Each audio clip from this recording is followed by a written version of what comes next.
It's good to see all of you here this evening. We're going to be continuing our study on the book of Jude. We're looking at Jude verses 5 through 7.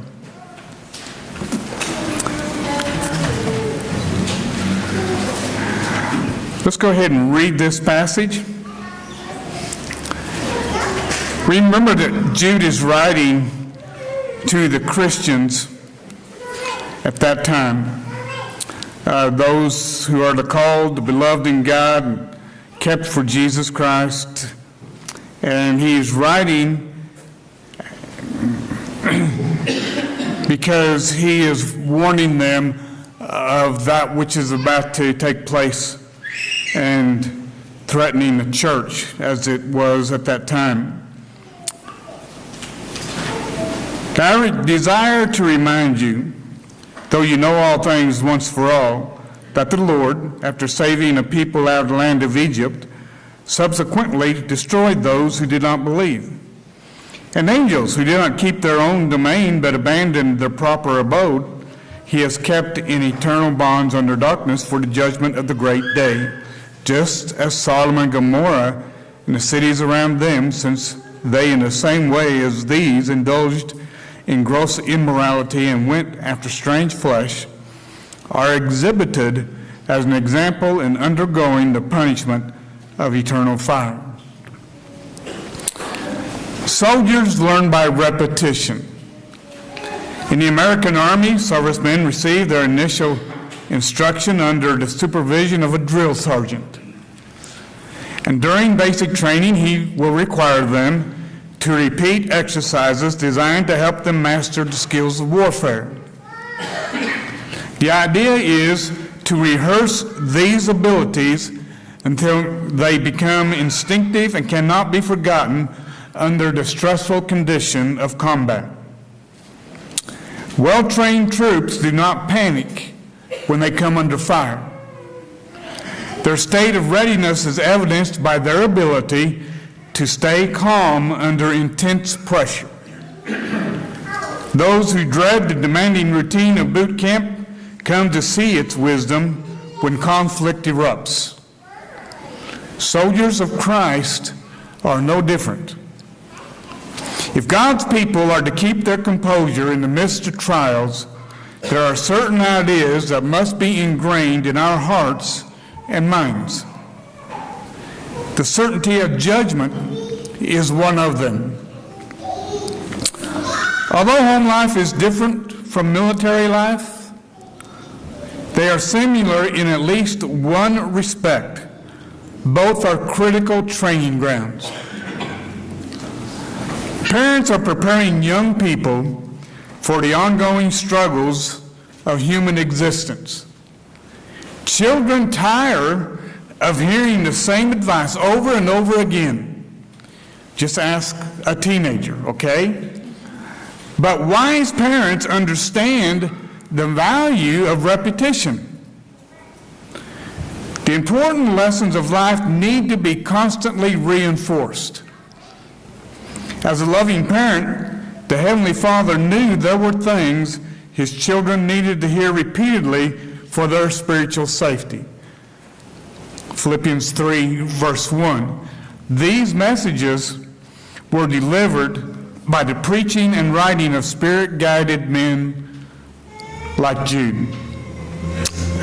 So, Jude wrote to his brethren, to remind them of things they once knew with certainty but had come to doubt. Most preaching is like that, isn't it? Sermons seldom provide startling new principles for life. You've all heard it before, haven't you? They are, for the most part, reminders to heed what is already known, but in danger of being forgotten or neglected. Why are saved people prone to forget Christ's teaching? Satan uses every resource at his disposal to undermine confidence in God's Word. Secular society is adept at rationalizing its love affair with sin. Worldly-minded people are masterful at making Christians feel intolerant and judgmental for opposing the open practice of immorality. Some churches even minimize sin. Believers are mentally prepared when the non-religious reject biblical restraints and scoff at the idea or at the day of final reckoning. But it is distressing when professed Christians spurn sound doctrine in the name of scholarship or special revelation. If this occurred in Jude's day, why should it be surprising that the trend continues today? Jude was not ready to concede the church to reformers who were nothing more than false teachers in disguise. He believed there were still people who could be counted on to contend for the faith once and all for all delivered to the saints. To encourage his readers to fulfill their mission, or that mission, he reminded them of the certainty that those who were troubling the church would be punished. Belief in a day of reckoning had a powerful impact on human behavior. Paul wrote, "For he who does wrong will receive the consequences of the wrong he has done, and that without partiality," in Colossians 3, verse 25. At times, it may appear as if false teachers are succeeding, but God is not finished yet. The disobedient will account for their deeds in due time. Jude used 3 examples from Israel's history to prove his point. The Israelites who perished in the wilderness, the angels who lost their place in heaven, and the citizens of Sodom who were destroyed by fire. These factual accounts of divine judgment serve as undeniable evidence that God will demand an accounting of the disobedient without regard to their earthly standing. So, let's look in first of all at God judging Israel. We know the story, but we need to go over it anyway. The Israelites came to dwell in Egypt when Joseph was sold into slavery by his brothers. The Lord overruled their treachery by putting Joseph in a position to save his family from a famine coming upon the entire land. After interpreting Pharaoh's dream, foretelling the food shortage, the young Hebrew, Joseph, was placed in charge of storing up rations for the coming crisis. When Jacob sent his sons to find food in Egypt, they were reunited with Joseph, who forgave them and invited them to bring their families to live in the land of Goshen. The Hebrews who migrated to Egypt became a nation numbering more than 1 million. The positive political climate eventually changed, and the Israelites fell from favor with the government.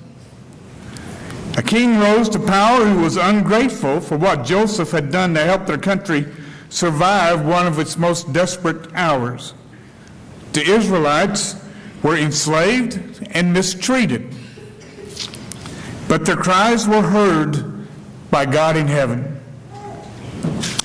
The Lord saved Israel by preparing a deliverer named Moses and empowering him to bring plagues upon Egypt that pressured Pharaoh to let his people go. After releasing the Hebrews, Pharaoh regretted his decision and pursued them with his army. The Lord enabled Moses to part the waters of the Red Sea as an escape route for the Israelites. Far more than a demonstration of divine power, the Exodus was an unmistakable declaration of God's love for his covenant people. After recalling this history, Jude shifted the attention of his readers to God's wrath, the mysterious side of his love, yet an equally perfect part of his nature. The very people he saved from Egypt, he later destroyed. How could this be? God's goodness will not keep him from punishing sin. They did not believe that he would indeed deliver the promised land into their hands. And because of that, he dealt them a blow that they would never overcome, and that generation of Hebrews perished in the wilderness. God will gladly pardon the penitent, but he cannot and will not ignore sin. Because of his holy character, God cannot be indifferent to iniquity. Jude later said that the reason for Israel's destruction was unbelief. The Lord promised to guide the people to a land flowing with milk and honey, but warned them he would punish them or those who refused to keep his covenant. Israel's immorality and idolatry were conclusive evidence that they did not believe God would do what he said. You know, to lose faith is to lose life's most important battle. As John explained and we went over this morning, and this is the victory that has overcome the world. Faith, our faith. That's 1 John 5, verse 4. Two other New Testament writers made reference to Israel's calamity in the wilderness to illustrate the fiasco of unfaithfulness. The author of Hebrews compared Israel's quest for Canaan to a saint's desire to go to heaven. And like Jude, he saw Israel's failure to occupy the promised land as a result of unbelief. If you will turn to Hebrews chapter 3, we will read what he says there. Hebrews 3 simply beginning with verse 11.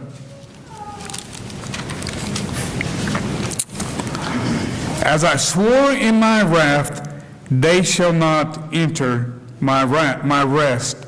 Take care, brethren, that there not be in any one of you an evil, unbelieving heart that falls away from the living God. And then we read in verse 19.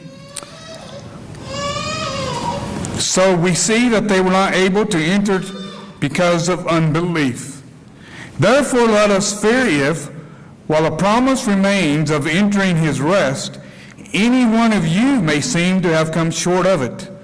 For indeed we have had good news preached to us, just as they also. But the word they heard did not profit them, because it was not united by faith in those who heard. You know, the Exodus was an impressive beginning for the Jewish nation. Yet most of the people never reached their intended destination. The same thing can happen to us as Christians, as we read in verses 6 through 11. But just because a person embarks on a life of faith does not guarantee eternal security in heaven. God's goodness in saving the Corinthians from their past sins was never intended to suggest that they were privileged pets whose transgressions would simply be overlooked. Paul exhorted, therefore let him who thinks he stands take heed lest he fall. 1 Corinthians 10, verse 12.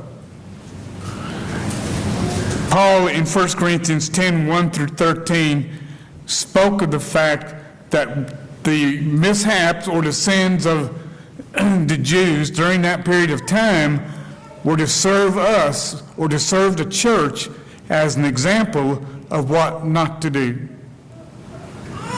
What more could be possibly said to awaken slumbering saints from spiritual complacency? Jude's second illustration of the certainty of judgment came from the shocking story of the fallen angels. Apparently, these heavenly messengers were dissatisfied with their position as servants of God. Instead of keeping their rightful place of humble submission, they chose to rebel against the Lord's sovereignty. The mutiny against their Maker ended in disaster. Like dishonored angels, people who seem closest to God may actually be farthest from Him in their hearts. Jude's message is clear. If angels could not avoid punishment for their sins, how much less can mortals hope to escape judgment? God has prepared a place for those who stubbornly resist His will. They will be bound in everlasting chains and held in darkness, according to what Jude says here.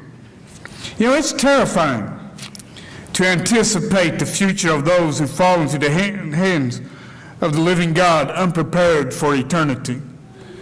Look at what the writer says in Hebrews chapter 10, verses 26 and through 31. Right after he tells us that we are not to forsake our own assembling together, as is the habit of some, but encouraging one another, and all the more as you see the day drawing near. The day is drawing near with each passing day.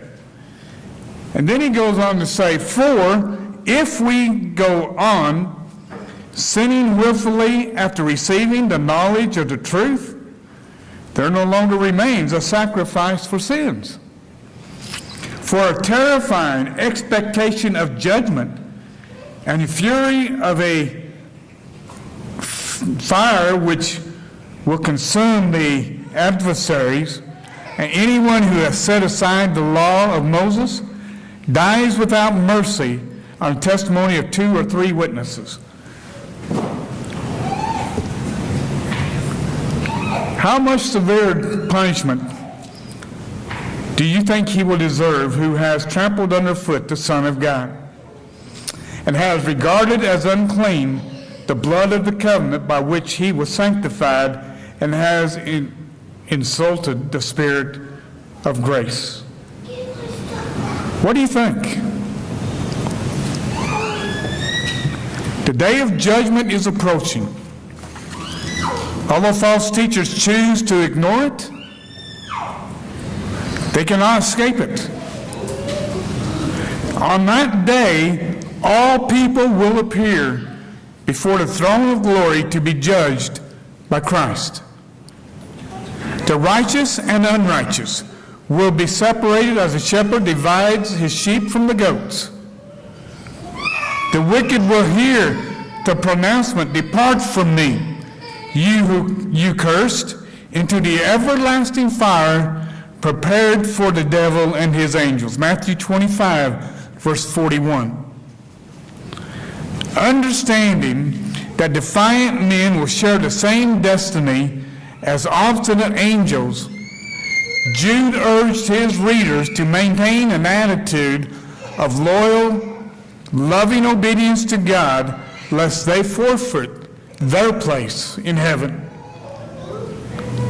And so the warning goes out to us as well. Jude's third example of the inevitable judgment for sin centered on the citizens of Sodom and Gomorrah and their neighbors in Admah and Zeboim. This area was the most fertile and well-watered in the entire region. Its richness enabled the affluent inhabitants of Sodom to turn to diversions that led to their downfall. Sexual sins are really symptoms of a far deeper problem: unbelief in God. The sexual immorality Jude mentions in verse 7 is a broad term that indicates any type of improper sexual relations. Strange flesh refers to physical intimacy with a member of the same sex. Paul denounced homosexuality, as we all know, as a violation of God's will. Romans 1, verses 26 and 27. The Bible attributes this behavior to spiritual rebellion rather than genetic makeup. No, we are not born that way. When a person will not submit to God, he begins a downward spiral that is observable in the erosion of his standards. God sent two angels, if you recall, to investigate reports concerning the moral corruption of Sodom. As an important man in that city, Abraham's nephew Lot was seated at the city gate and was among the first to greet the angels upon their arrival.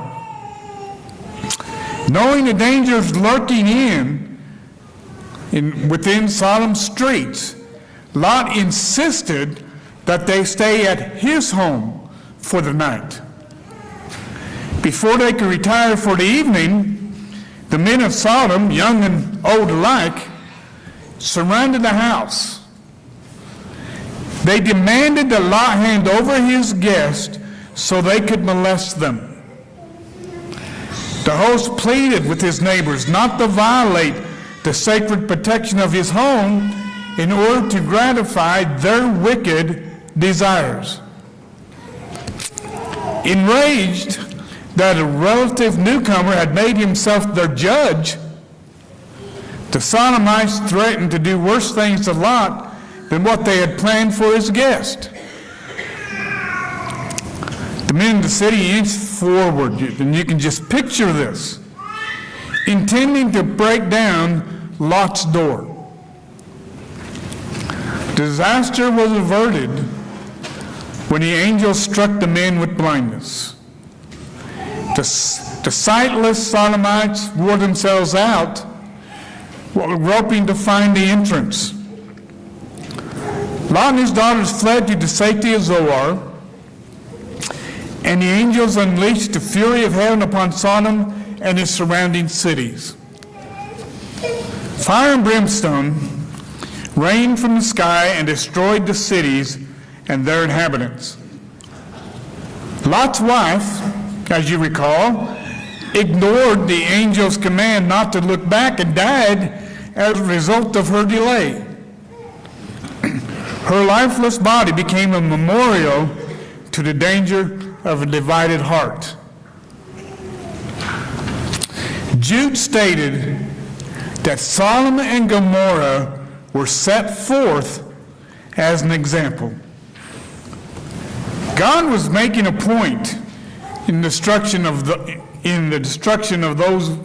of these wicked cities. And the Holy Spirit preserved the record to make sure it was never forgotten.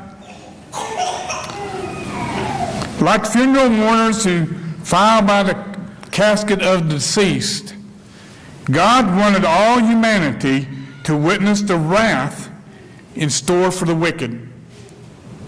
This is what could happen. Sodom unmistakably prefigures the suffering to be experienced by the disobedient in the eternal fire of hell. Jesus used Gehenna as a depiction of hell's unending agony. The fires that burned continuously as Jerusalem's trash heap graphically portrayed the eternal torment awaiting sinners.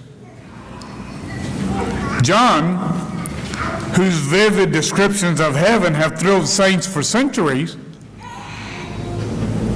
also spoke of a dreaded lake of fire where evil men and women will spend eternity.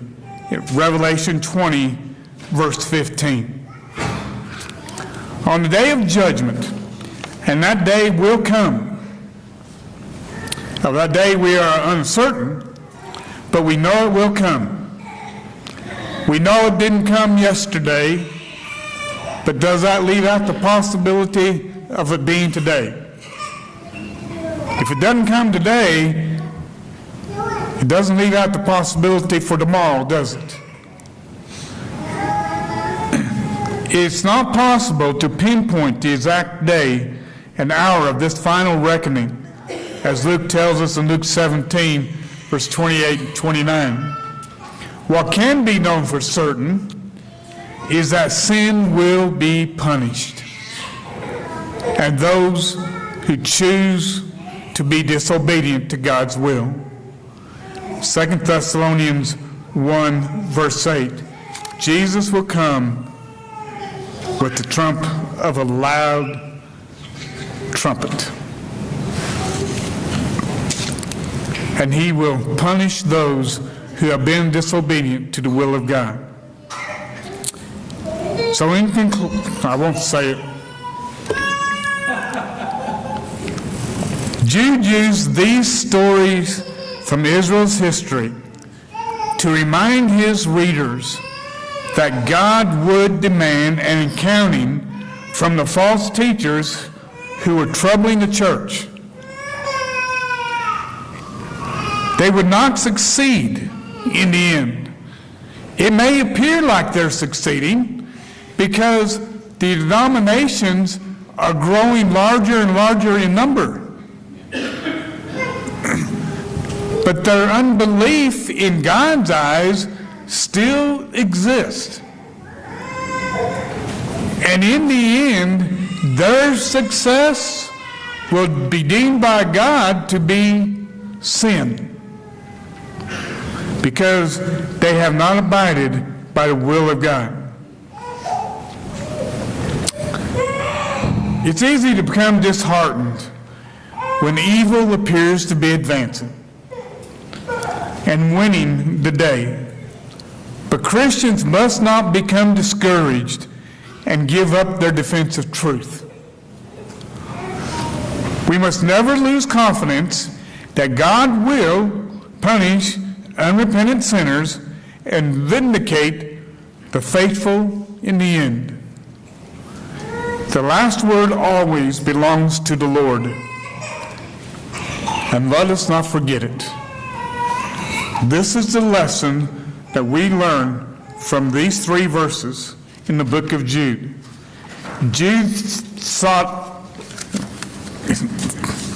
that it was necessary for them to be reminded so that they would stand tall as they contended earnestly for the faith which was once and for all delivered. But at the same time, knowing full well that they were going to be threatened by the false teachers of that day. It's not any different today. Christ hasn't yet come, and so until that day, we are to stand firm as we too contend earnestly for the faith. And so let us take heed to what Jude has written, and let us look at these 3 examples of which Jude used to forewarn those who have been unpenitent, have not repented of their sins, have not been obedient to God's will. There comes a day in which they will answer. If there is anybody here this evening who has not yet repented of their sins, put Christ on baptism for the forgiveness of those sins, we encourage you to do so. If there's anybody that needs to come forward for any other reason and bring your request known before the congregation at this time, we invite you to come now as we stand and sing. Jesus, way.